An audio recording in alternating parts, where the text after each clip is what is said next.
Paz do Senhor, meus queridos, minhas queridas irmãs, acadêmicos, colegas. Sou Orlando Golonda, professor da Faculdade Refidim, e hoje nós estamos aí para mediar um papo sobre pastoral da juventude pentecostal, né? Daqui a pouco o nosso convidado estará entrando já para nós começarmos a nossa conversa, mas quero pedir que você que está ali já nos vendo possa compartilhar o link de acesso, possa convidar pessoas para juntos conversarmos aí por essa 1 hora sobre o tema de hoje, trocarmos experiências. Você terá a possibilidade de interagir conosco também. É só dar um toque aqui no chat da nossa live. Você poderá enviar perguntas, enviar contribuições, enfim, fazer comentários sobre o que nós estaremos discutindo na live de hoje. O nosso convidado é especial, ele tem uma outra experiência pastoral, uma outra experiência de atuação ministerial, que é no contexto do Ceará, na cidade de Fortaleza, especificamente. E aí ele vai nos relatar um pouco, compartilhar conosco um pouco dessas ideias e dessas experiências da sua atividade pastoral, sua atividade docente, né? E pensar um pouco aí na articulação com a nossa teologia. Enquanto nós damos um tempinho para iniciar, gostaria de fazer aí alguns anúncios sobre a nossa faculdade Refidim. As inscrições para o vestibular do próximo semestre já estão abertas. Então, você que tem interesse de estudar conosco, que tem interesse de estudar teologia, que tem interesse aí de aperfeiçoar-se um pouco mais na sua preparação teológica ministerial, faça inscrição, venha estudar conosco, curso de 3 anos, reconhecido pelo MEC, bacharel reconhecido pelo MEC, com excelente qualidade em termos de produção teológica, em termos de reflexão, professores que são da casa, são da nossa igreja, da Assembleia de Deus, atuam no ministério da igreja e tem aí uma experiência bacana para partilhar com você. Então venha, inscreva-se, você pode ir no site da Faculdade Refidim, né, lá que é o www.ceduc.edu.br, e aí você pode, lá tem os espaços para você poder fazer a inscrição. E também nós temos aí uma série de produtos enquanto instituição, né? Nós temos a Bíblia em vídeo, né? Um comentário bíblico que nós preparamos sobre o livro de Mateus, né? E aí a gente explica capítulo por capítulo, tentando pensar aí o que podemos extrair de uma mensagem bíblica do livro de Mateus.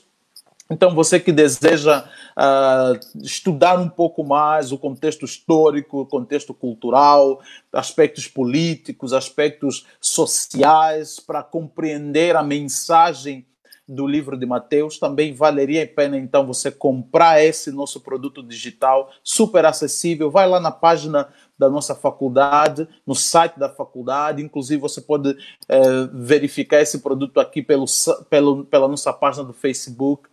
Lá você vai encontrar orientações de como adquirir esse produto digital. Além disso, nós temos aí os nossos cursos de nível básico e médio da EPOS. Então, você que talvez queira começar uma formação teológica, mas não pode fazer faculdade, está meio apertado com o seu trabalho, você pode, então, fazer aí uma formação de qualidade de nível básico e médio em teologia, acessando um dos nossos núcleos das nossas igrejas. E agora nós temos também uma novidade, que daqui a pouco nós estaremos lançando aí também a EPOS, né, algumas modalidades em EAD. Beleza, minha gente? Vamos começar então. Já temos aqui um pessoal entrando, já temos nesse momento 12 pessoas nos assistindo. Deixa eu ativar aqui os comentários. E Joel de Souza, paz do Senhor. Paulo Júnior, paz do Senhor, obrigado por estares conosco. O professor Valdinei Ramos Gandra, chefia, está por aí. A Luciane Veiga, nossa acadêmica, saudação, minha querida, bom ter você conosco. O Sérgio Levi também está aí conosco nessa conversa. Gelson, Gelson Jéssica Correia também está aí conosco. Paz do Senhor. Muito obrigado pela vossa participação. Esperamos que vocês sejam ricamente abençoados por esse tempo de conversa que nós teremos com o pastor Osian. Vou já chamar aqui o pastor Osian, só um instante. Opa! Está entrando pastor Osian. Paz do Senhor. Seja bem-vindo.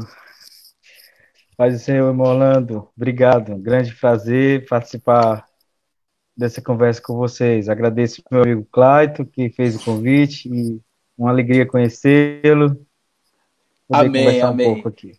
Que bom, pastor. A alegria minha também poder conhecê-lo. Confesso que eu não fiz um stalk básico hoje de tarde para ver quem era o pastor e tal. Ouvi algumas mensagens suas e certamente recebemos boas referências do pastor Clayton. Então, certamente é um prazer poder ter esse momento para conversarmos, dialogarmos aí. E mais uma vez também, em nome da própria instituição, a gente agradece a sua disponibilidade em estar conosco, dedicar aí esse tempo, né? 1 hora não é um tempo tão curto assim, em 1 hora a gente pode fazer muita coisa, né? Então, ainda assim, o pastor Osian dedicou aí um tempo para estar conosco e conversar sobre a pastoral da Juventude Assembleana. Obrigado, é um prazer também conhecê-lo. E nós estamos aqui a ter uma experiência muito interessante, né? Saímos do eixo sul e do eixo sudeste, né? Então, eu sou de Angola, então estamos aqui a criar outras redes, né? Continente africano. Verdade. E outra região, né, do Brasil, para além desse centro, sudeste e sul do país. Então, pastor Osian, apresente-se um pouco, fale um pouco de quem o senhor é, seu trabalho, sua formação, e depois disso a gente começa, então, a nossa interação. É um prazer, meu amigo, estar com vocês. Eu sou Osian Gomes, trabalho no momento como pastor da juventude da igreja em Fortaleza, Igreja de Tempo Central.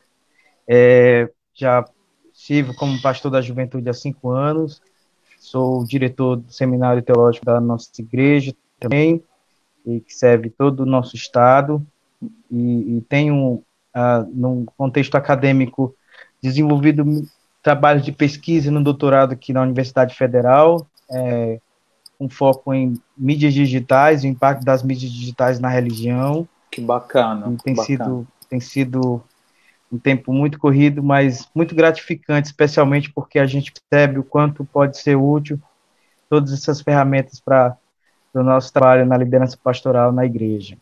Que bom, pastor, que bom. É uma alegria, né, poder conversar com pessoas que estão nesses 2 espaços, né, no espaço eclesiástico e, ao mesmo tempo, também no espaço acadêmico, né? Para aqueles que estão nos acompanhando aí na nossa live e talvez não me conhecem, não são nossos acadêmicos, eu sou o Orlando Gulonda, sou formado em teologia, em graduação e especialidade pela Faculdade de Refidim, onde atuo também como professor e pesquisador, e também sou psicólogo de formação e com mestrado em psicologia pela Universidade Federal de Santa Catarina. Então, esse é um pouco do meu percurso. Não sou ainda pastor, que nem o pastor Osian, atuando na igreja, mas a gente está aí nesse caminho mais voltado aí para o espaço acadêmico.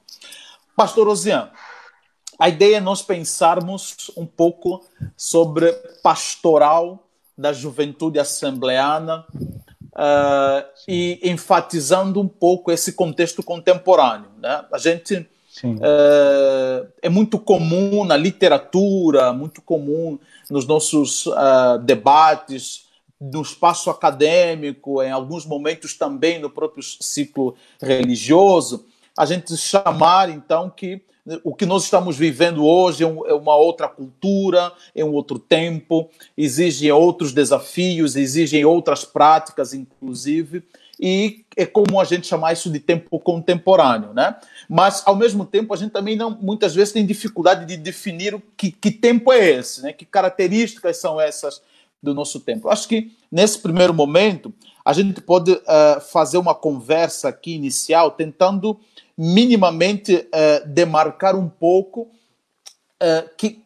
o que é esse contemporâneo, né? Quando a gente fala que estamos num tempo pós-moderno ou um tempo contemporâneo, independentemente da categoria que a gente utiliza, que características são essas, né? Então, o pastor tem aí um tempinho para falar sobre o que pensa sobre esse contemporâneo, que características são essas desse tempo contemporâneo, e posteriormente eu também faço aí algumas considerações. Nós temos um terceiro convidado na live, né?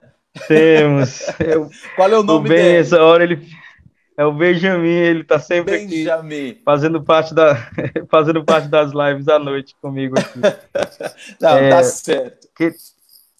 Meu amigo, discutir o contemporâneo é muito importante para falar de liderança pastoral atualmente, porque o mundo passou por muitas mudanças nas últimas décadas e passa, no momento atual, por muitas mudanças. Uhum. A verdade é que há um processo de intensificação nas mudanças, de modo que os analistas concluem que, numa década do mundo contemporâneo, o mundo muda tão velozmente, tão radicalmente, que equivaleria literalmente, talvez, centenas de anos em outras eras do passado.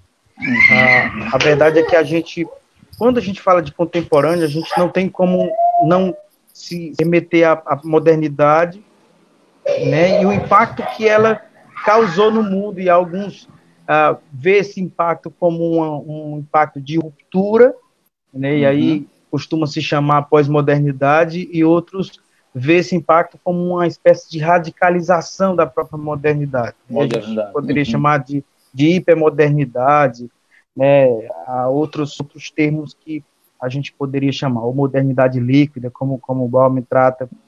O certo é que falar do mundo contemporâneo é falar de um mundo em que há uma radicalização do individualismo, fruto dessa hipermodernidade, e essa radicalização do individualismo, ela desencadeia uma série de fenômenos, né? Talvez o mais claro deles é o pluralismo religioso, o pluralismo cultural. O mundo contemporâneo é um mundo plural. As pessoas cada vez mais individualizadas e individualizando, por exemplo, suas experiências religiosas, individualizando suas relações com a própria instituição religiosa, e esse contexto de individualização, ele gera não só esse pluralismo, mas gera também relações frágeis, que os autores chamam de relações líquidas, né? Um indivíduo acentuado nesse contexto atual, ele é um indivíduo que não se prende mais a uma relação estável de longa duração. Então, pensar o mundo contemporâneo é pensar principalmente esse individualismo exacerbado e todas as implicações que esse individualismo tem. Mas há um segundo elemento que aí é mais contextual, eu diria, que é o espaço em que o mundo contemporâneo acontece, que é um espaço de urbanização global. Quando eu tenho discutido muito sobre liderança de juventude atualmente com amigos, especialmente nesse ano de quarentena, e é inegável que o mundo urbano globalizado como o nosso exerce um grande impacto e uma grande incidência sobre as novas gerações da igreja. Nós saímos de décadas passadas de um mundo majoritariamente rural, e o impacto da urbanização no Brasil, por exemplo, ele se dá num tempo muito curto, e à medida em que a gente foi se urbanizando, nós fomos saindo de um contexto monocentrista, né, no mundo rural, famílias estáveis, a religião no centro da organização da sociedade. Isso. E aí a gente vem para o mundo urbano, em que há agora uma velocidade imensa, né, novas divisões de trabalho, novas relações com a tecnologia, há uma imensidão de pessoas ocupando um espaço mínimo comum, que a gente chama isso de impacto da densidade demográfica. E aí a liderança da juventude tem que pensar esse mundo nessa perspectiva, né? A cultura de uma individualização radical e um contexto de uma urbanização global. E aí pensar como isso impacta a experiência religiosa, especialmente o pentecostalismo, e acredito que o pentecostalismo histórico, assembleano, ele tem atualmente sido muito, tem sido muito interceptado por esse momento e por essa cultura urbana, né? Essa cultura global. Um jovem hoje, ele tem contato com o mundo, ele participa de atividades religiosas que estão acontecendo do outro lado do mundo, ele assiste, ele acompanha pastores, lideranças que hoje chamam de lideranças globais. Isso. Então, ele interage num mundo muito plural, num mundo plural de ideias, de visões, de culturas. Então, ele não está mais enquadrado naquele mundo, né, que o autor Peter Berg chama esse mundo dado como certo, né, aquele mundo estável, bem organizado, em que uma criança, quando nascia, já sabia o destino dela, né? Assim, já tinha uma carreira de vida encaminhada. Já tinha todo um trajeto pré-definido por aquele ambiente social. E hoje não, hoje o mundo é plural, o jovem ele tá angustiado, a pluralidade, o pluralismo é uma experiência angustiante para o jovem, porque essa exposição a uma realidade de múltiplas escolhas, ela provoca angústia, principalmente porque ela se mostra frustrante e, sobretudo, uma liderança de jovem precisa reconhecer que ele lida hoje com uma geração de pessoas que está muito afetada, inclusive negativamente, por essa cultura. Problemas de ordem emocional, talvez na própria cultura brasileira nunca lidamos com dados tão alarmantes no tocante à depressão, suicídio, e problemas de ordem de convicções de fé, porque essa é uma geração também que tem acesso ao ensino superior. O próprio desenvolvimento cultural do Brasil permitia apenas há décadas recentes as gerações terem acesso a uma educação superior, a uma pós-graduação. Então, assim, se o mundo dos nossos pais era um mundo ainda que padecia da ausência dessas oportunidades, não é mais o mundo de hoje. A juventude numa igreja urbana hoje é uma juventude academicamente preparada, é uma juventude de gente que está conectada com o mundo, que lida com muitas ideias, com muitas visões, com muitas culturas. Então, assim, é literalmente o contemporâneo, meu amigo. A gente tem, associado a essa discussão que o pastor faz, uma das coisas que eu também penso muito sobre o contemporâneo é o modo como na psicologia a gente chama que foi essa constituição da privatização do eu, né? A gente tinha numa tradição, diríamos talvez medieval, uma vivência muito mais coletiva, onde os limites da constituição da vida eram muito bem demarcados, né? As linhas estavam bem visíveis, né? De onde a gente pode chegar, o que a gente pode fazer, que carreira a gente segue.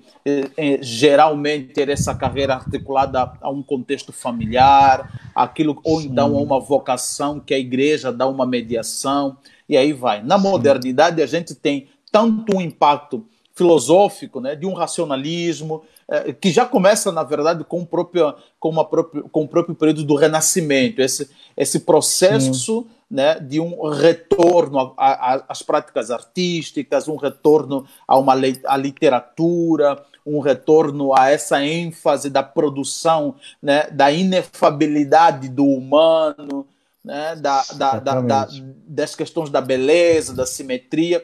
Isso vai criando um rastro aí que foi de um desejo cultural, principalmente europeu, de uma certa autonomia do indivíduo ou da pessoa humana em relação ao divino, né? E esse processo de autonomização do humano produziu um outro modo também dele ter que se haver com as suas questões. Se até então o humano tinha que lidar com as suas questões, por exemplo, pela mediação sacerdotal, pela confissão lá toda semana, pelos rituais sagrados.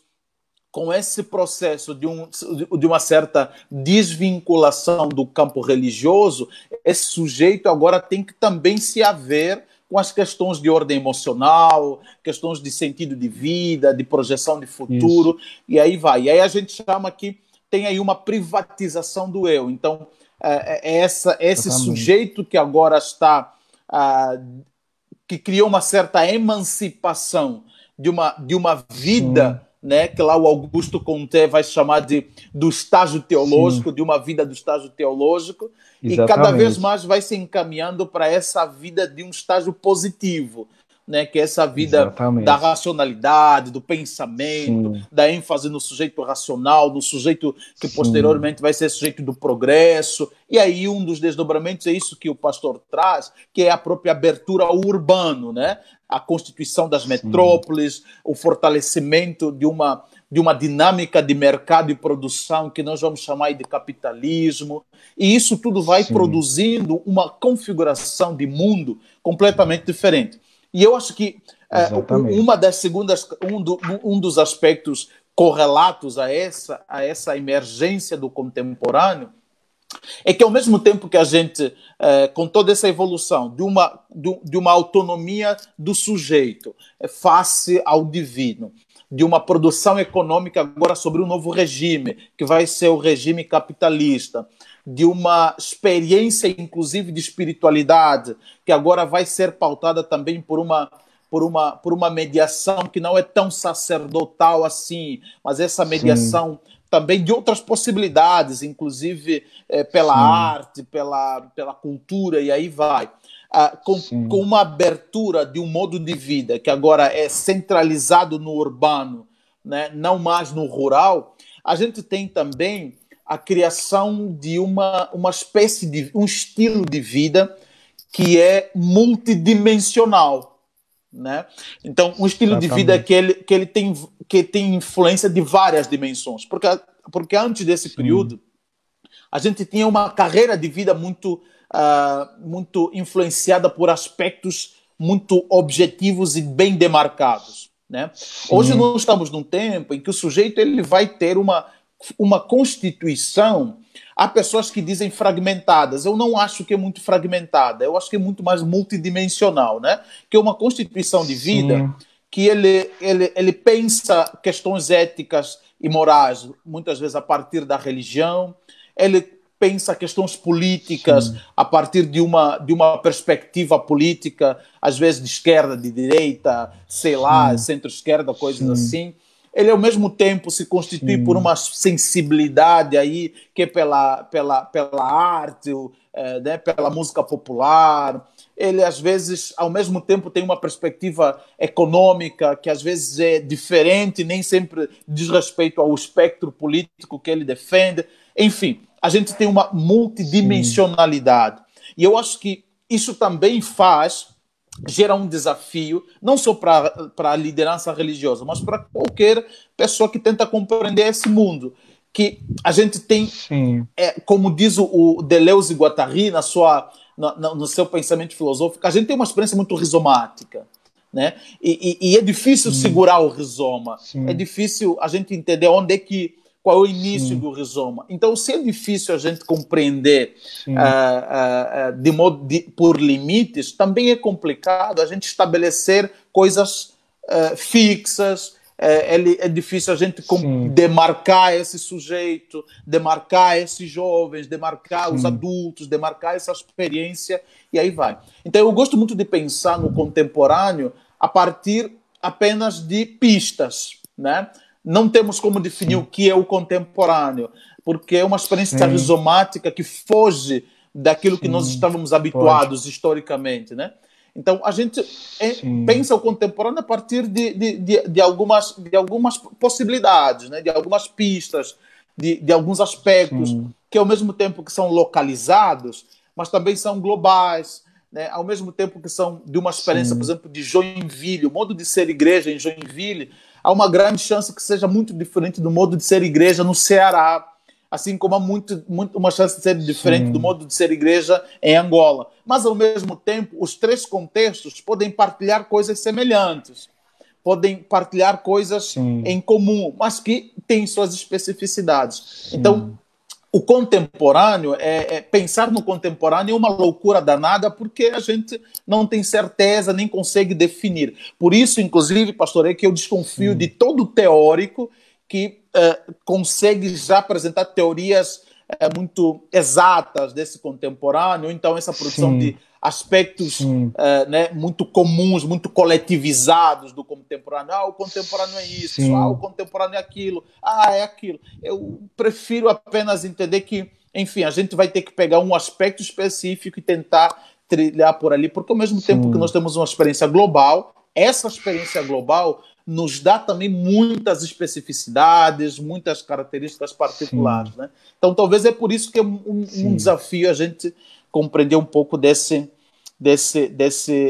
contemporâneo. E aí, imagino que quando a gente vai pensar, então, uma liderança, aí o negócio fica mais... Uma liderança para a juventude desse tempo contemporâneo, o negócio fica violento. Né?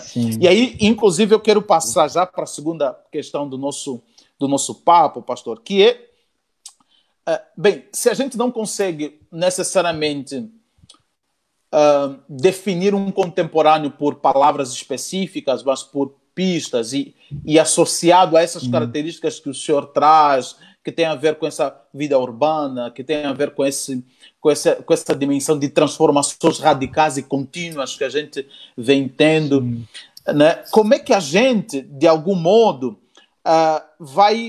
vai pensar, então, essa pastoral de juventude? O que seria, como concebemos, né, a pastoral da juventude pentecostal num tempo como esse? O que é pastoral de juventude pentecostal, na sua perspectiva e a partir das experiências que tem tido ali com a igreja no Ceará?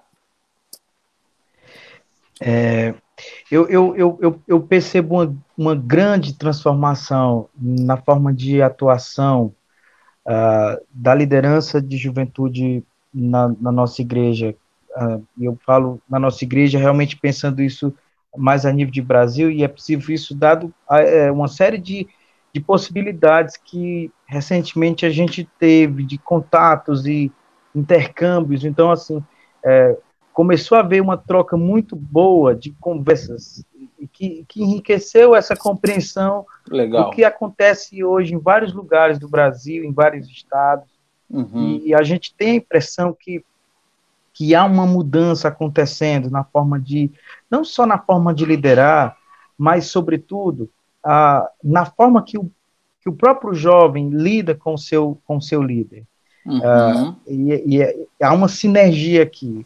Legal. A gente claramente observa que uma liderança pastoral hoje, embora que a gente sempre pensou, historicamente, o líder de jovem como o presidente de mocidade, é alguém que tem uma relação com aquele grupo, por vezes muito focada na manutenção daquele coletivo, né, daquele grupo, e aí existiam fatores que possibilitavam, né, e que de alguma maneira ajudavam a manter esse grupo coeso, esse grupo organizado. A ideia tem o conjunto senta junto, ele construía uma identidade coletiva a partir de uma atividade comum, ensaios, canta todo mundo junto, começa o ano, monta uma agenda para um congresso lá na frente, então você mobiliza uma série de recursos e ações para esse congresso, e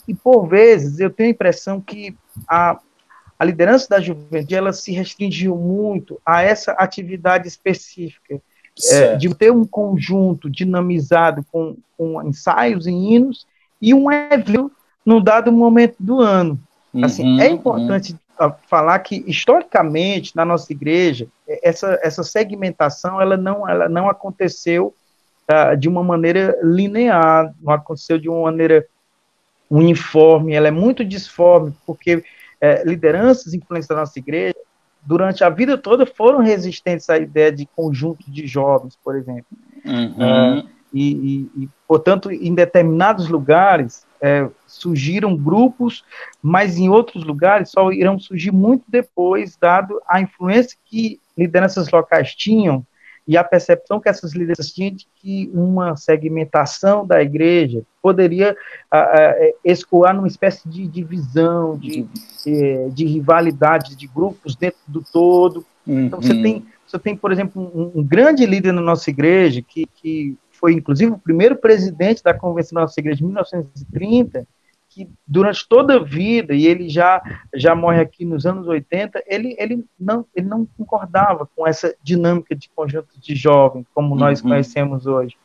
E essa era uma mentalidade que existia razoavelmente. Por exemplo, Fortaleza, o Evangelho chega no Ceará em 1914, mas Fortaleza só vai ter grupo de jovens em 1953, por uma experiência muito interessante. A filha do pastor que presidiu a igreja na época foi com ele para o Rio de Janeiro, conheceu lá conjuntos de jovens e ficou muito admirado, e quando chegou insistiu com ele até que ele permitiu a formação de um conjunto aqui. Então, o que eu estou falando é que esse grupo ele se forma de uma maneira não planejada. Não planejada. A ideia de um trabalho, para segmentos na nossa igreja não acontece de uma maneira intencional. Então, esse desenvolvimento foi gradual. Então, há uma grande mudança na minha impressão, e eu digo isso porque eu tive a oportunidade de liderar juventude há 15, 18 anos atrás, no interior do estado, e aí depois de muito tempo tenho a oportunidade de fazer isso aqui na capital. E a impressão que eu tenho é que mudou demais nesse espaço de tempo. A liderança da juventude no mundo contemporâneo, tudo que você falou, né, privatização e o que eu chamo de individualização, deixa eu tirar aqui porque acho que fica melhor.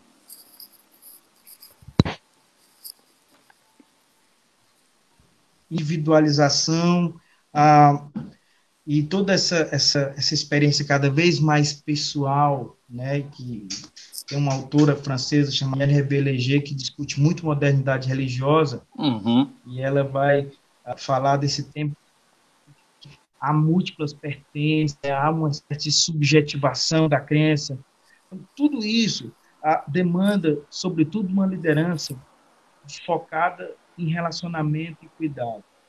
Relacionamento e cuidado. Um pastor de juventude, seja como ele se chame no seu contexto, em alguns casos ele se chama de mocidade, ele não é mais aquele que organiza o ensaio no domingo e acompanha o conjunto cantando e organiza o congresso. Ele precisa ter uma atuação para...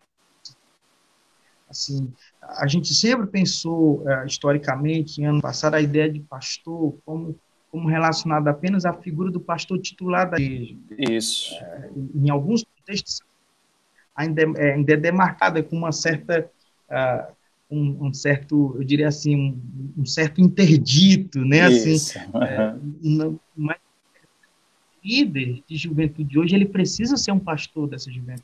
Certo. E ele, embora faça isso como um pastorado por delegação, porque ele recebe do pastor titular da igreja essa autoridade, faz isso sob a autoridade do pastor titular da igreja, mas mesmo assim precisa atuar pastoralmente sobre esse grupo, no sentido de se relacionar, de cuidar, de aconselhar, de caminhar de perto. Se é um grupo grande, ele precisa achar formas de fazer valer aquele conselho tão precioso de Jétro a Moisés, que é tão válido ainda hoje. Ele precisa compartilhar essa liderança com outros líderes, como o próprio pastor da igreja faz, certo. Mas ele não pode renunciar à possibilidade de agir pastoralmente sobre esse grupo. Eu acredito que tem percebido isso, e feito essa mudança de atuação no próprio contexto da liderança, eles estão sofrendo cada vez mais um distanciamento e uma incapacidade de influenciar efetivamente esses jovens. Eles devem ser pastores, eles têm cuidado. E o pastor, tem uma questão que eu também venho pensando muito nos meus devaneios e também como resultado da própria caminhada de serviço à igreja aqui em Joinville, principalmente para os jovens, que é o modo além de como se pensa o tempo de hoje, que eu ainda acho que tem aí um aspecto também muito saudosista, né? E Sim. que o saudosismo também ele nos bloqueia, reduz a nossa potência de ação, porque a gente fica Uhum. parado numa ideia de que o tempo anterior foi melhor, né? De que o tempo anterior foi legal, a juventude dos pastores, os nossos pastores, com todo o respeito e com todo o carinho, foi melhor que a nossa, né? E aí eu me coloco como esse jovem, tenho ainda 28 anos, então ainda acho que eu estou aí nesse espaço aí da juventude, né? Mas esse saudosismo de que outrora foi melhor impede com que muitas vezes não só a liderança, mas a própria estrutura, a própria visão eclesiástica não consiga compreender a potência desses jovens e as potências do nosso tempo, né? Eu sempre entendo que cada geração é responsável pelo seu tempo e não devemos ser reféns do tempo anterior. Ao mesmo tempo, ao sermos responsáveis pelo nosso tempo, nós precisamos ter o compromisso ético de preparar condições melhores para que o próximo tempo seja melhor que o nosso. Uhum. Mas só é possível pensar num contexto futuro melhor se eu, de alguma forma, não me pautar tanto pelo saudosismo, por uma ideia de que o passado foi melhor, de que o passado, né, foi mais interessante. Eu acho que esse é um aspecto que, quando ele é elaborado, a gente respeita e valoriza a tradição, perdão, respeita e valoriza a memória. Igreja é tradição aqui no sentido mais comum mesmo da palavra, é tradição no sentido de transição mesmo, né? Desse latim aí do tradition, né? Essa coisa que vai se passando de geração em geração. Igreja é isso, mas ao mesmo tempo essa tradição ela precisa ser transitada, ela precisa transitar. E ao transitar ela vai se reconfigurando, ela também vai tendo aí acabamentos novos, vai ter novos textos sendo escritos nessa tradição. Então me parece que um dos primeiros desafios é que a liderança ou a tradição pastoral deixe de olhar também para o presente, para os jovens de hoje, apenas a partir de uma perspectiva saudosista. Porque isso Sim. impede com que se perceba o que há de potente nessa nova configuração, né, nessa nova experiência de juventude. Outro aspecto que eu também acho que é interessante para a gente pensar uma pastoral saudável, eu acho que é isso que o pastor traz de um regime de presidência, né? Então, ainda essa herança de que a liderança, a liderança de jovens é do presidente. E eu gosto de brincar muito com as palavras. Presidente é aquele que preside, né? É aquele que, de fato, né, faz aí a normatização. Né? E me parece que você tem uma configuração tanto de época quanto de cultura, em termos de atividade intelectual, pensamento, acessos e tal, que o jovem dificilmente terá um presidente, dificilmente terá uma pessoa que vai reger sua vida. Por quê? Aquilo que eu acabei de falar antes, ele tem uma experiência multidimensional. Então, não é só a referência dele de vida, não é só a igreja. Ele tem a igreja, ele também tem um professor que ele curte um monte, ele tem também o artista que ele muito gosta, ele tem também a palavra que ele ouve lá do youtuber de 5 minutos. Então ele vai tendo uma série de referências. E isso não é necessariamente ruim. Isso não é necessariamente ruim. Pelo contrário, isso é potente porque, de alguma forma, esse jovem, se bem encaminhado, ele consegue ter uma leitura de vida muito mais ampliada. Uma leitura, nas minhas brincadeiras, eu digo uma leitura 4D, né? Uma leitura ampliada da realidade, consegue perceber várias outras nuances. Né? Então, uma pastoral que atenda a esse público precisa partir desses dois princípios, de que não é pelo saudosismo que se mantém essa relação, embora precise de uma tradição, porque não começamos a igreja hoje, né? A igreja já existe e ela tem aí pilares ou caminhos que a gente precisa percorrer, mas a igreja ela permanece na história exatamente porque ela se reinventa de tempos em tempos.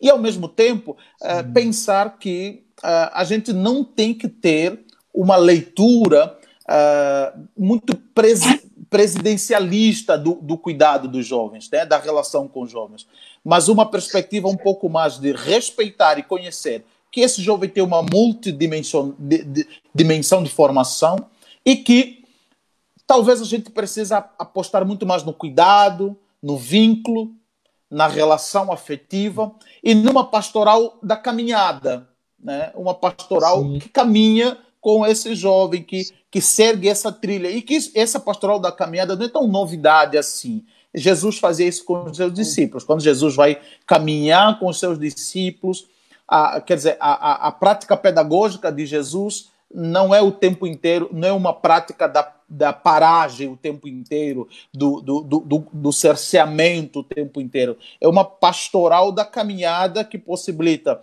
a autonomia, que possibilita a emancipação desse jovem e, ao mesmo tempo, possibilita cuidado, possibilita a proteção, possibilita o fortalecimento, né? Então, eu acho que esse é um dos desafios que a gente tem aí, de ter que reconfigurar esse modo como a gente concebe pastoral. Sim, concordo plenamente. E há uma coisa interessante, Orlando, sobre isso, que a nossa igreja hoje é uma igreja centenária e, portanto, é multigeracional, ela congrega hoje muitas gerações. Ela começa uma igreja de jovens. Ela foi fundada por dois jovens solteiros, que durante o tempo lideraram essa igreja solteira, um presidente de jovens, um presidente e aí um líder, que foi o fundador dessa igreja, um jovem mesmo. E a primeira geração de líderes foram pastores muito jovens. Muitas pesquisas na tese, por exemplo, de um amigo nosso, que é o Gideon, ele foi um quadro muito legal que ilustra isso, né? Assim, revisitando as origens e vendo como cada um dos pastores foram levados ao pastorado muito jovens. Muito jovens. E à medida que essa geração ela foi envelhecendo, a gente criou começou a surgir uma dificuldade de uma transição natural. As novas gerações tinham as mesmas oportunidades que essa primeira teve. Eu tenho até uma hipótese para isso, que acho que a gente pode discutir isso em outro momento, que assim, a igreja ela não começa com um processo natural de transição geracional, em que os mais velhos entregam um bastão, um legado para os mais novos. Os novos literalmente começaram. E eles começaram e eles não receberam de ninguém, eles começaram do nada. E, literalmente, tiveram dificuldade de fazer isso com outras gerações que vieram depois. Isso. Então, assim, o processo ainda é muito compassado, porque a gente ainda trata os membros da igreja e os jovens de uma maneira muito passiva. Como se eles tivessem a receber coisas que a gente entrega. E isso é totalmente contrário ao que o mundo contemporâneo pensa sobre as novas gerações. O mundo usou as novas gerações como nenhuma época a gente conhece. E a igreja ainda tem uma certa dificuldade de integrar esses jovens e criar uma plataforma de múltiplas possibilidades de serviço, né, que não seja apenas intra-eclesial. A gente precisa de uma visão mais global. Há uma série de esferas de influência na sociedade que precisam ser afetadas positivamente por uma geração de jovens que já, inclusive, está preparada para transitar nessas esferas, mas não é individual na igreja, porque a igreja não tem investido no que a gente poderia chamar de protagonismo do leigo, que é uma marca tão forte do próprio pentecostalismo assembleano. A gente tem Isso. A gente frequenta cultos que dão seus dízimos e ofertas e vão para casa. E parece que a atividade está restrita aos especialistas, né? Ao pastor, aquele que canta, e uma massa de gente literalmente vai apenas receber. E aí eu penso que agir dessa forma com as novas gerações não é uma forma adequada de liderar, de pastorear jovens. Concordo, pastor, concordo. Gente que está nos acompanhando na live, né? Peço desculpa que volta e meia eu estou olhando aqui a tela para acompanhar os comentários, né? Então, vocês que estão aí nos acompanhando e quiserem fazer uma pergunta, podem mandar aqui no chat da gente, que a gente vai tentar, né? Certamente não vamos conseguir responder todas, né? Eu sei que temos aqui temos muitos acadêmicos, inclusive temos aqui a Igreja do Jardim Iririú que está nos acompanhando. Muito obrigado por estarem conosco, irmãos da Igreja do Jardim Iririú. Então, quem quiser fazer alguma pergunta, coloca aqui no chat, que depois a gente tenta de alguma forma contemplar. Tem aqui um comentário do Flávio Júnior Ortiz, né? Que diz assim: realmente precisamos mais do que simplesmente organizar ensaios e congressos. É necessário pastorear, discipular e influenciar os jovens dessa geração, né? Contribuição aí do amigo Flávio Júnior. Realmente, Flávio, é isso que a gente está aí pensando. Eu acho que esse é o caminho. A gente precisa pensar uma pastoral para a juventude pentecostal, assembleana, aqui no nosso caso de Joinville, ali no vosso caso de Fortaleza, que comece a pensar um pouco mais essa amplitude de uma vivência pastoral com jovens que vai para além, né, de uma questão litúrgica, simplesmente. Não que a litúrgica não seja fundamental, pelo contrário, pensar em prática de espiritualidade, certamente a nossa dimensão litúrgica é fundamental, mas como que hoje ela já não está dando conta de contemplar essa multidimensionalidade ali das pessoas, dos jovens que nós temos. Pastor Ozian, tem um outro aspecto que eu queria lançar aqui no nosso papo, que tem a ver com uma preocupação e uma intuição que eu venho tendo também, né? Que é a ideia de que toda boa pastoral, ela é também uma boa pastoral doutrinal, né? No sentido de que toda boa ação, ela pressupõe ideias corretas, né? Ela pressupõe compreensões da vida, pressupõe compreensão do próprio Evangelho, da própria Bíblia, da própria caminhada com Jesus, que seja uma compreensão correta, né?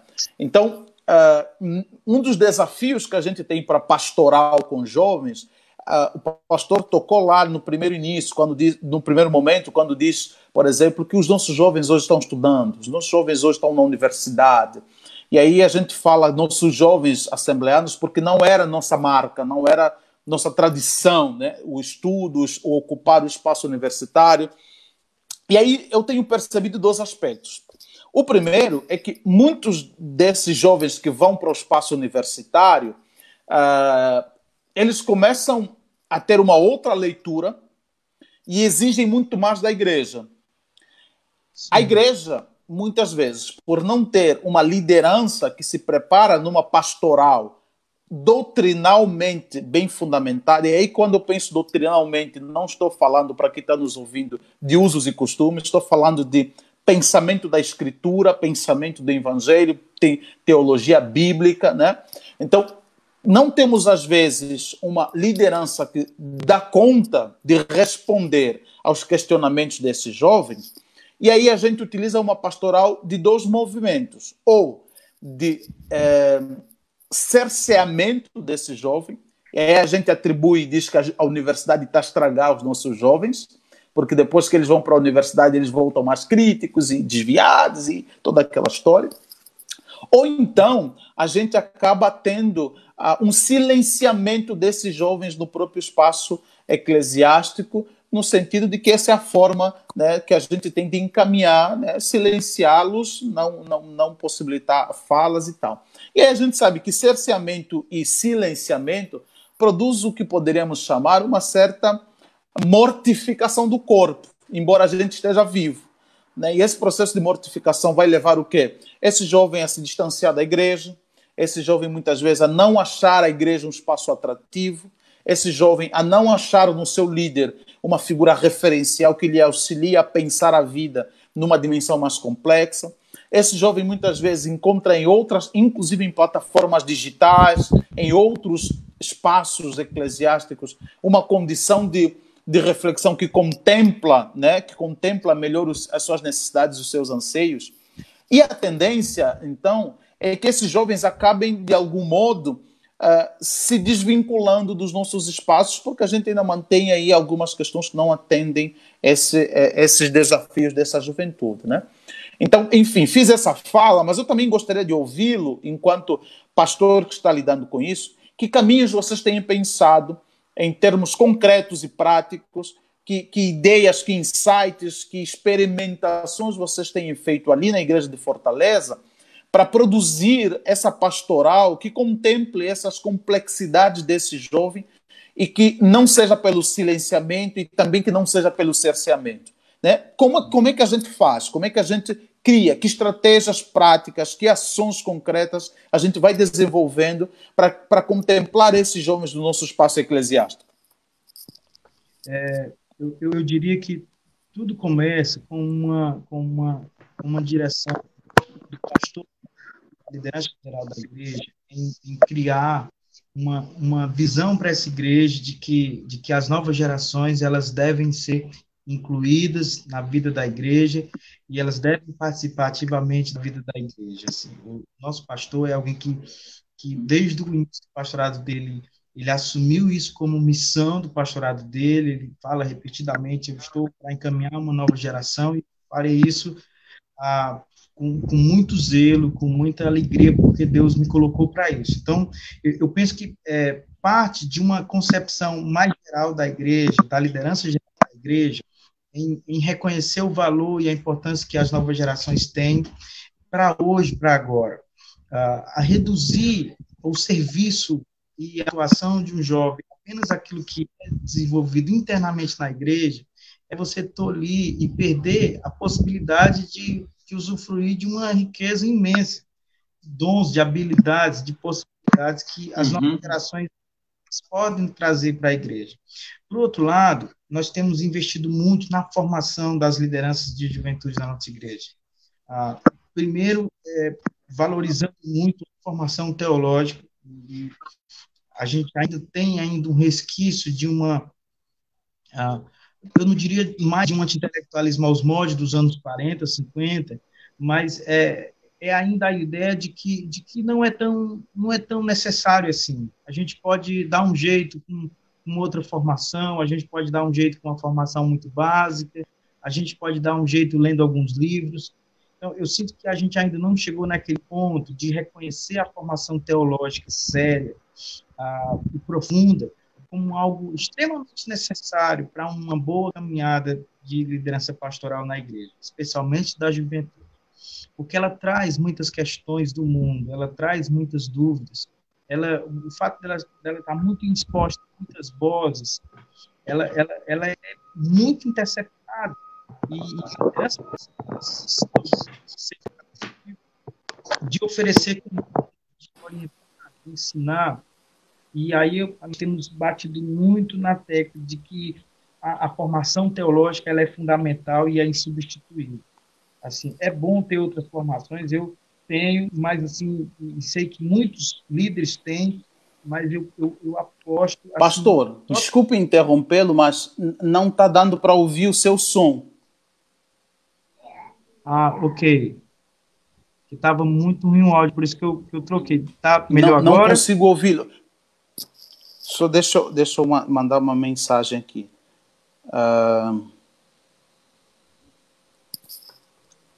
Você consegue ouvir agora? Consegue me ouvir? Está conseguindo me ouvir? Sim, muito bem.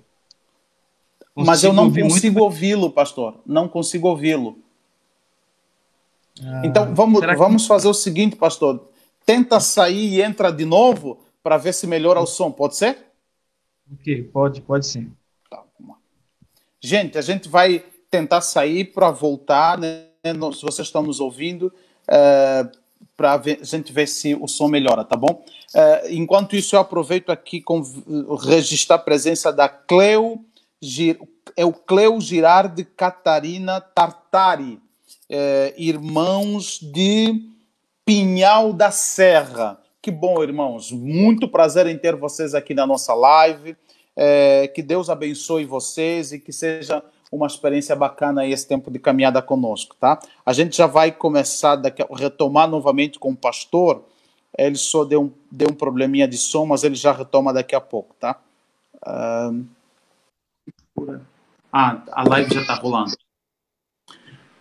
Pastor, então a gente volta ali para fazer o nosso encerramento do papo. Deu um probleminha aqui e acho que a gente pode já ir para os finalmente da nossa conversa, né? Que é de pensar esses desafios. O pastor aí se falou ali sobre a questão de que a grande questão é preparar esses jovens ou não só para viver a igreja, mas para viver o mundo, né?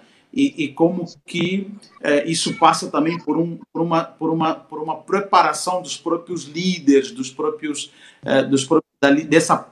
dessas pessoas, dessas figuras centrais que vão desenvolver então essa pastoral da própria juventude, né? Então, se o senhor se puder dar continuidade ali dessa fala, e seria bacana, né? Depois aí a gente já faz alguns encaminhamentos e encerramos a nossa conversa. Tá joia. Eu falei de um movimento cíclico que eu considero muito importante, que parte de uma visão geral da igreja, de oficialmente criar esse ambiente em que as novas gerações elas servem, elas atuam, elas são diretamente envolvidas na vida dessa igreja. Isso não é do líder de jovens, não é do pastor de jovens, isso é da igreja como um todo. Isso. Tem que ter uma espécie de pacto geracional aí para que isso funcione na prática.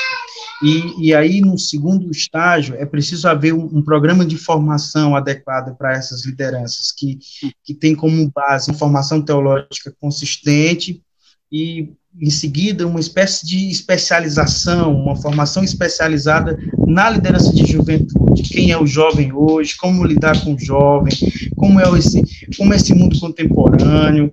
É preciso estudar sobre isso, estudar sobre mídias digitais, o impacto da cultura midiática no mundo contemporâneo. Então, esse é um segundo estágio. E um terceiro estágio, eu diria que é o estágio do envio, que é o estágio em que as pessoas começam agora literalmente a colocar em prática aquilo que elas estão aprendendo a partir dessa plataforma que a igreja cria. Então é um ciclo de você cria oportunidade, você prepara e você envia. E esse envio, ele é, como eu falei, ele é para o mundo, ele é para a cidade, ele não é apenas para cantar, para pregar, não é apenas, ele é também para servir a cidade como um todo. A cidade é composta de muitas esferas culturais. Então, para a gente, esse ciclo é muito importante. Oportuniza, prepara e envia.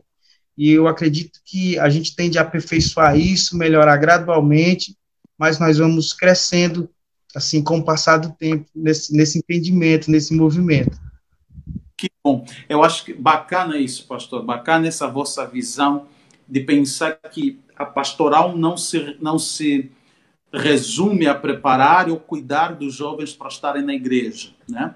Que foi muito o nosso discurso, que alguns chamam então de um discurso escapista, né? De um discurso talvez que prepara muito voltado a uma perspectiva escatológica que nos leva a ter uma postura talvez de desinteresse com o próprio cotidiano e com a própria cidade, por exemplo, né? Mas eu acho bacana isso, de a gente pensar que a nossa pastoral ela precisa ser uma pastoral que prepara os jovens para viver a vida até que Jesus venha, né? Para viver a vida. Isso não é uma novidade, uma invenção nossa, porque a gente, por exemplo, quando vai lá e lê a própria ideia de vocação que o próprio Martinho Lutero tem e os pais da Reforma, eles vão sempre apontar para isso, que a vocação tem pessoas que são vocacionadas para um serviço intra-eclesiástico, então serão esses sacerdotes, os pastores e tal, mas que a vocação deles não é o serviço intra-eclesiástico em si mesmo, mas preparar as pessoas para que desenvolvam suas vocações na vida, no espaço público, na cidade, nas suas esferas, nas suas demais esferas, né? E eu acho que esse é um desafio que a gente tem, de pensar que a gente precisa preparar as pessoas pastoralmente, precisamos preparar os nossos jovens do ponto de vista pastoral, não para continuarem na igreja, pelo contrário, para irem para o mundo, né? E ali no mundo eles poderem então fazer o que Jesus está dizendo, que é reluzir, aí brilharem para essa sociedade. Mas para ter uma compreensão como essa, de fato, é fundamental que a gente tenha uma leitura da Escritura, uma compreensão da Escritura, e não só. Ontem fiz uma conversa recente sobre racismo e evangelho, e eu me lembro que fiz uma fala que foi de pensar o seguinte: não é só ler a Bíblia, porque a questão é como se lê a Bíblia, né? E como se a gente lê corretamente a Bíblia. Porque se a gente não lê corretamente a Bíblia, inclusive encontramos na Bíblia, por uma leitura equivocada, recursos que nos dão fundamentação para uma prática de uma pastoral que que coloca os jovens dentro da igreja, né? Aquela famosa frase de muitos líderes jovens têm: o que eu faço para manter o jovem na igreja? Bem, a gente não tem que manter o jovem na igreja. A gente tem que fazer da igreja um lugar tão bem elaborado, um lugar tão bem constituído, que nutre tão bem os jovens, que eles venham apenas para se alimentar, para se fortalecer, para serem cuidados, para serem pastoreados, para serem inspirados, para que eles voltem. Então, eles não têm que manter na igreja, né? Nesse sentido. E eu acho que essa também tem sido uma pergunta que parte de uma leitura equivocada, né? Da ideia de que o pastoreio é manter as pessoas no mesmo estágio o tempo inteiro, dependendo de nós. E eu acho que, nesse sentido, há uma necessidade também de uma compreensão de pastoral emancipatória, né? Pastor hoje, me parece, para os jovens, é necessário ter uma postura emancipatória. E que postura é essa? Que, como pastores, precisa fortalecer os nossos jovens a tal ponto que eles consigam andar sozinhos, consigam ser autônomos, caminhar na fé em Jesus sozinho, sem depender de nós. Embora eles precisem de nós, mas eles não precisam depender de nós, né?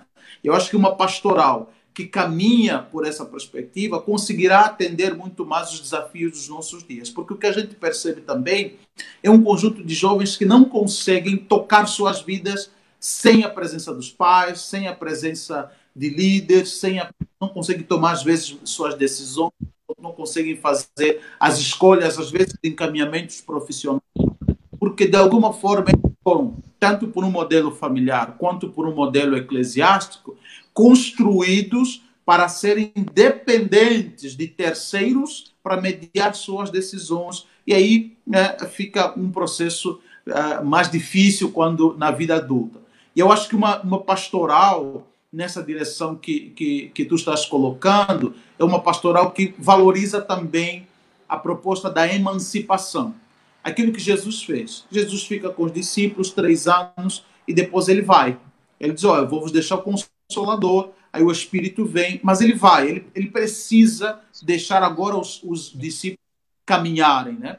E eu acho que esse é um princípio pastoral também, que a nossa pastoral precisa ser tão boa o suficiente para que os nossos jovens, a uma determinada altura, consigam tomar as decisões por si mesmos, consigam escolher os caminhos por si mesmos, porque foram tão bem formados, bem orientados, consigam inclusive ter uma autonomia espiritual que leva eles, inclusive, a pastorearem outros jovens, né? A cuidarem de outros jovens, a levarem vida para outros jovens. E eu acho que quando a gente faz isso, a gente mantém o legado principal da tradição, que é esse legado apostólico, né? Os apóstolos são esses que o tempo inteiro passam o bastão, mas esse passar o bastão é porque eles criaram condições para que as novas gerações sejam autônomas, e sigam o evangelho, preguem e vivam o discipulado de Jesus, né? E eu acho que aí a gente começa a pensar numa pastoral de jovens muito mais afirmativa e, inclusive, muito mais profética para os nossos tempos, né? Pastor,